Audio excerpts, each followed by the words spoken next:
Quand on parle d'actualité dans le football mondial et encore plus du Real Madrid, on me pose souvent la question, est-ce que pour toi, Mbappé, Vinicius et Haaland sont compatibles et peuvent jouer ensemble au Real Madrid d'ici 2023 ou pourquoi pas bien évidemment dès l'été 2022 l'année prochaine? Je réponds chaque fois que dans ma tête, la MVH, on peut appeler ça comme ça, Mbappé, Vinicius, Haaland sont forcément compatibles parce que tous les plus grands joueurs du monde sont faits pour jouer ensemble. Tous ceux qui pensent football, qui respirent football et qui veulent amener leur équipe vers la victoire vont forcément avoir une alchimie, vont forcément savoir jouer ensemble, même si bien sûr dans les faits entre le papier et le terrain il y a quand même une grande différence. Il faut quand même un temps d'adaptation, il faut quand même aussi que chaque profil puisse jouer en harmonie pour avoir les caractéristiques de chacun qui sont en tout cas mis à leur summum pour pouvoir tous les assembler et aller vers la victoire. Mais pour moi il est clair que quand on parle aujourd'hui des rumeurs mercato avec Haaland et Mbappé qui pourraient débarquer tous les deux du côté du Santiago Bernabéu, pourquoi pas faire partie de la nouvelle ère 3.0 des Galactiques, faire partie de l'avènement aussi du nouveau stade du Real Madrid, pour moi sur le papier je vois pas en quoi ce serait dérangeant.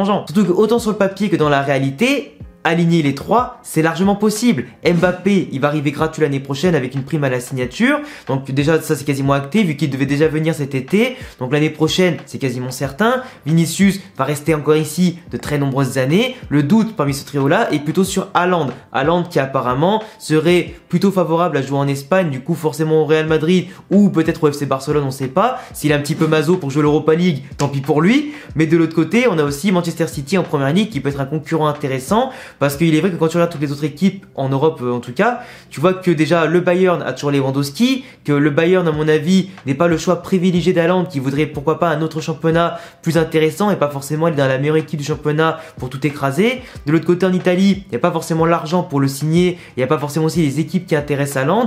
En Angleterre, Chelsea a déjà Lukaku et Timo Werner, Arsenal n'est pas intéressant, Manchester a Ronaldo, a Cavani, a Rashford, Greenwood, etc. Les autres concurrents, Liverpool, ils ont déjà leur trio magique, Salah, Mané, Firmino, il y a même Jota aussi pour faire un quatuor intéressant. Donc tu vois à ce niveau-là, il n'y a aucune vraiment d'équipe à part le Real Madrid aujourd'hui et peut-être Manchester City qui n'a toujours pas d'attaquant de pointe puis qui n'ont pas signé Harry Kane, tu vois qui sont les concurrents légitimes pour avoir la signature de Haaland.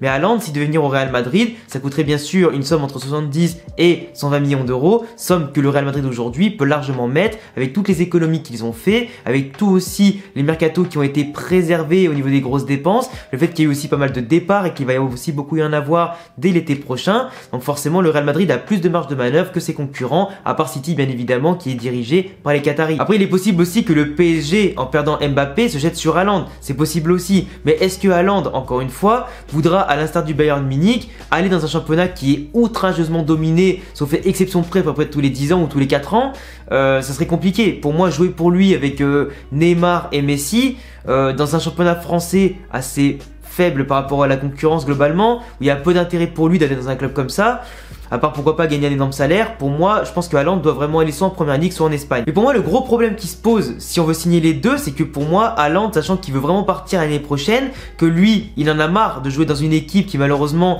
n'est pas taillée pour gagner des titres, parce que lui, c'est un gagnant, il aime bien marquer des buts certes, avoir des stats qui explosent, avoir plus de buts marqués qu'il a joué de match, mais malheureusement, quand tu joues dans une équipe comme ça, avec un guerrier comme ça qui a envie de but, de gagner et surtout gagner des titres, et de marquer l'histoire du football, déjà qu'il est norvégien le pauvre et qu'il pourra pas gagner forcément l'Euro ni la Coupe du Monde à cause de ça, mais c'est des nations qui sont malheureusement plus faibles sur le papier, sur le terrain que les autres grosses nations, et c'est tout à fait logique. Il aimerait bien, je pense, se rattraper au niveau des clubs, et là Dortmund malheureusement se fait écraser par le Bayern.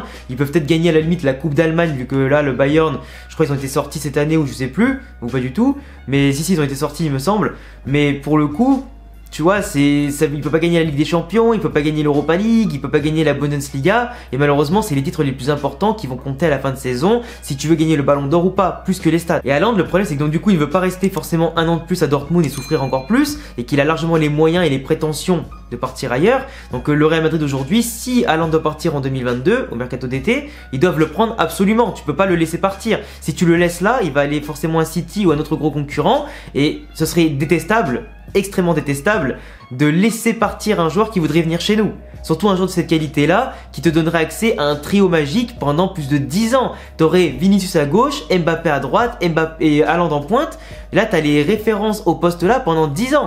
t'es tranquille si t'as les trois. Du coup, tu peux pas laisser partir Haaland qui a autant, voire plus de potentiel que Vinicius et Mbappé et qui est une véritable machine de guerre. Une machine complète qui certes en ce moment subit un peu des blessures à des moments, mais quand il revient, il marque des buts. Le mec, quand il soit remplaçant, qu'il soit titulaire, qu'il joue 10 minutes, 40 minutes ou plus, il marque des buts. C'est une véritable machine. Donc tu vois, Haaland pour moi, faut pas hésiter à le prendre dès 2022 si jamais il veut partir. Parce que si tu le laisses là partir le train, bah malheureusement tu le retrouveras plus jamais le train. Et en Ligue des Champions, il te fera peut-être la misère. Si tu laisses partir à Barcelone, il pourra peut-être te faire la misère en championnat et relancer le Barça qui a besoin d'un grand buteur aujourd'hui pour pourquoi pas relancer la machine. Là ils ont déjà recruté Ferran Torres, ils vont peut-être recruter Morata qui est pas non plus exceptionnel mais qui peut être intéressant. Donc tu vois le Barça qui essaie de se renforcer avec les peu de moyens qu'ils ont, mais s'ils arrivent à avoir Haaland par je ne sais quel miracle et se reconstruire petit à petit une équipe, ça peut être problématique. Donc du coup si nous on peut se renforcer et faire peur à tous les concurrents pendant des années et écraser l'Espagne, l'Europe et tout ça, on va pas se faire prier. Donc pour moi les trois, donc déjà sur la possibilité que ça se fasse par rapport à la volonté des joueurs, c'est largement possible. Économiquement, c'est possible aussi pour le Real Madrid qui a de quoi payer les salaires, les primes à la signature et les transferts, il n'y a pas de souci là-dessus. En plus il y a des joueurs qui vont partir et tout ça pour alléger un peu la masse salariale, tu as des jeunes qui poussent aussi à la porte, qui ont déjà été recrutés depuis longtemps à d'autres postes, donc c'est plutôt cool. Maintenant, aujourd'hui, la seule problématique qui va se poser pour aligner les trois, c'est bien sûr la présence de Karim Benzema. Parce que supporter madrilène ou pas supporter madrilène, les gars, je suis désolé, à un moment donné, vous pouvez pas penser à aligner Vinicius, Haaland, Mbappé en jetant Benzema. Benzema aujourd'hui, c'est top 1, top 2, voire top 3 mondial. Le mec, il est hors norme. Sur le terrain et dans le vestiaire, c'est un poids fort, un poids lourd. C'est quelqu'un qui va transcender son équipe, qui va les motiver, qui tire les jeunes vers le haut, qui remotive aussi les anciens qui ont déjà tout gagné, qui montre aussi par sa hargne et sa grinta qu'il faut compter sur lui, que dans tous les grands matchs, il est présent. Le mec, c'est le football incarné, c'est la classe incarnée quand il joue avec le ballon. Il aurait pu avoir le ballon d'or cette année, il l'aura peut-être en 2022, on sait pas. S'il continue sur sa lancée, qu'il remporte beaucoup de titres avec le Real, il n'y aura pas photo, et aussi pourquoi pas avec l'équipe de France pour la Coupe du Monde 2022. Mais Benzema, c'est un joueur qui est hors norme. Lui, plus il vieillit, plus il devient bon. Donc là, il va avoir 34 ans. Pour moi, Benzema, je le lâche pas tant qu'il est pas mauvais. Et tu vois, 34, 35 ans, 36 ans, 37 ans, si le mec continue de faire des stats, à faire bien jouer l'effectif et être décisif dans les petits comme les gros matchs, moi frérot, je le lâche pas Benzema. Je l'envoie pas à Lyon en retraite ou ailleurs. Ah non, non. Là, il finit son contrat, je crois, en 2023, donc il y aura potentiellement une dernière année possible avec au moins Mbappé en tant que lieutenant dans l'équipe, avec Vinicius à gauche et Mbappé à droite. Donc c'est possible. Et après que Haaland viendra en 2023 pour le remplacer, mais comme Haaland veut partir maintenant et qu'il va pas patienter un an de plus à Dortmund et ranger son frein, à moins qu'il y reste et qu'il arrive par miracle à remporter la Bundesliga, ce qui serait en tout cas un exploit d'un côté pour Dortmund, qui du coup mettrait fin à l'hégémonie du Bayern et donnerait à Haaland du coup la vraie occasion de partir par la grande porte en ayant remporté tous les titres avec Dortmund au niveau national. Ce serait du coup pas mal pour lui. Mais pour moi là, Benzema aujourd'hui est indéboulonnable, donc même si Haaland arrive, tu mets pas Benzema sur le banc. La seule solution pour faire jouer déjà les trois avec Benzema, c'est que Benzema dans un 4-2-3-1 recule en numéro 10, Vinicius à gauche, Mbappé à droite, Haaland en pointe. Ça peut être pas mal. Parce que Benzema, ça a toujours été, si tu veux, l'attaquant complet, qui fait beaucoup de passes, qui décroche, qui participe au jeu. Donc le mettre 9,5 ce serait pas déconnant. Surtout qu'en plus, qu'il a l'expérience après pour bien se placer dans un schéma à un ou deux attaquants. Donc au pire, qu'il y ait Haaland à côté de lui ou devant lui, c'est pareil. Le mec, il va pouvoir faire des bons déplacements, combiner avec Kroos, Modric derrière lui ou Casemiro, Valverde, peu importe. Sur les côtés, jouer en tout cas en profondeur, les appuis, la vitesse et tout ça, faire partir les attaquants. Il saura tout faire. Il saura tout faire.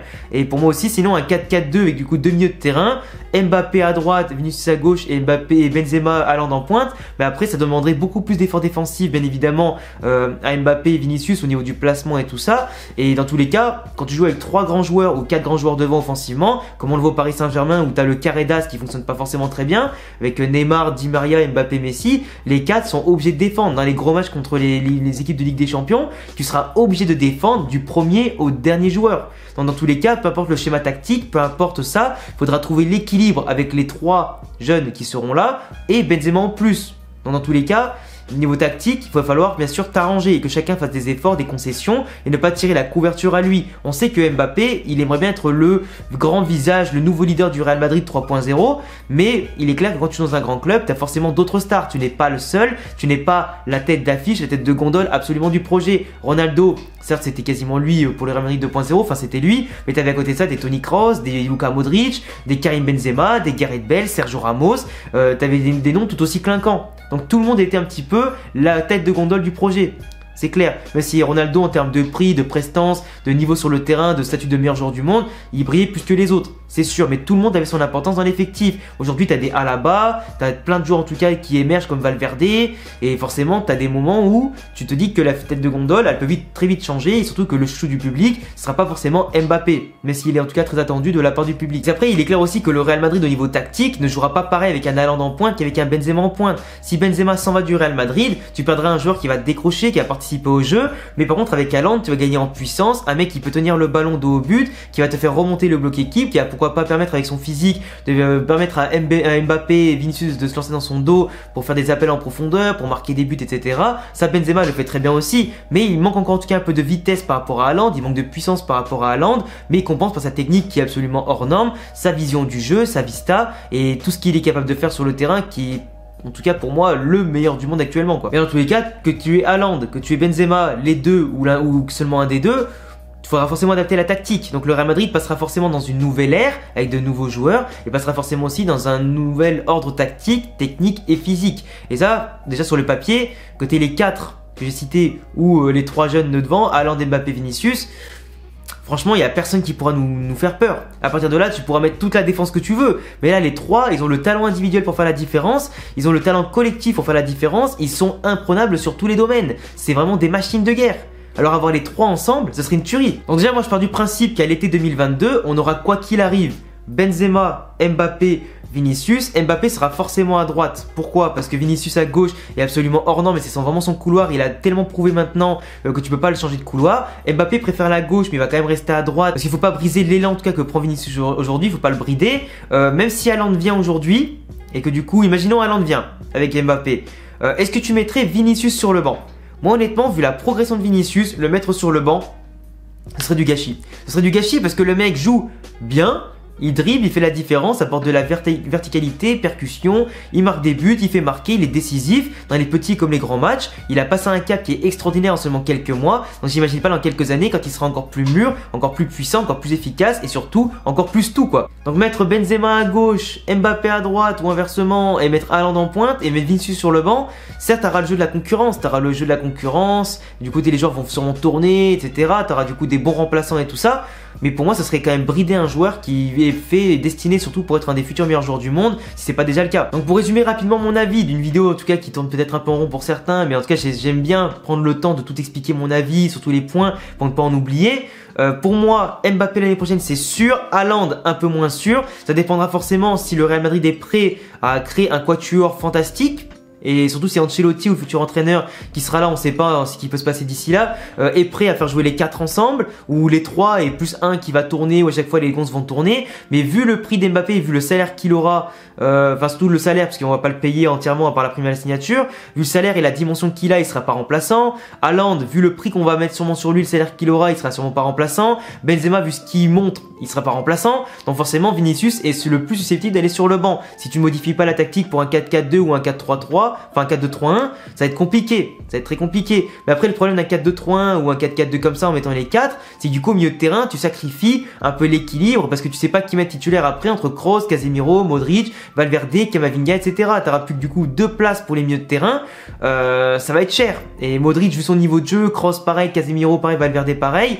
Camavinga, bah tu peux pas te dire que je passe toute l'année avec seulement 5 milieux de terrain qui vont tourner sur 2 places. Normalement c'est sur 3 places, du coup t'en as 6, et du coup t'as les titulaires et les remplaçants, mais là ce serait compliqué. Du coup après t'as Rodrigo aussi, Asensio, t'as forcément tu vois tout ça, donc ça va être compliqué à gérer au niveau égo, au niveau vestiaire d'avoir les 4 ensemble. Mais pour moi c'est faisable, au moins un an, parce que Benzema je pense qu'il restera pas plus loin que 2023 au Real Madrid, et après du coup ça laissera forcément la place à Haaland et retrouver un 4-3-3, retrouver une tactique plus équilibrée pour le milieu de terrain. Donc voilà, après Benzema c'est clair que si Haaland et Mbappé vient, lui ça va pas le faire partir, il va sûrement rester pour gagner encore plus de titres, gagner encore plus de matchs et tout ça avec une équipe qui aura une armada offensive impressionnante. Mais moi Benzema je ne vois pas partir juste parce qu'il y a Mbappé et Haaland. S'il y a que Mbappé c'est sûr qu'il reste. Si Haaland qui vient il jouera avec lui mais il partira pas pour rien. Sauf en cas de grosse offre ou si jamais il a une blessure ou si jamais voilà d'un seul coup il a un coup de mou. Et vu son niveau de jeu il est pas prêt de perdre son niveau avant facile 2 ou 3 ans tu vois. Donc pour moi tout est possible, tout est compatible. Il faudra simplement trouver l'équilibre dans le schéma tactique et aussi dans le vestiaire. Gérer les égos, savoir en tout cas savoir comment les faire progresser tous ensemble. Les tirer dans la même direction au niveau du message que tu vas leur transmettre, les valeurs à transmettre et savoir aussi bien évidemment ce que eux veulent pour le projet, sachant que si tu les prends, ils seront tous là pour au moins 5 ou 10 ans, ce qui va du coup propulser le Real Madrid sur des sommets jamais atteints je pense au niveau du potentiel etc. avec des joueurs de la même génération qui seront là pour briller pendant des années. Donc voilà les gars, c'est tout pour cette vidéo, elle a été un peu longue mais je voulais vraiment m'exprimer sur tout l'ensemble du sujet, ne pas oublier aucun détail. Je vous laisserai me dire en commentaire ce que vous pensez en tout cas de ma vidéo, ce que vous pensez globalement de ce sujet là, si vous pensez que Haaland, Vinicius et Mbappé seront présents au Bernabéu l'année prochaine après du coup bien sûr les rénovations du stade, s'ils vont lancer les Galactiques 3.0, si Benzema sera conservé aussi, s'il va devoir partir ou je sais pas, en tout cas dites-moi tout ce que vous en pensez en commentaire. Je vous laisse vous abonner, cocher la cloche bien évidemment si vous aimez le Real Madrid. On fonce bientôt sur les 30 000 abonnés les amis, du coup je compte sur vous. À bientôt pour de prochaines vidéos, vous avez aussi tous mes réseaux qui s'affichent ici et en description et ciao les gars, passez une excellente journée.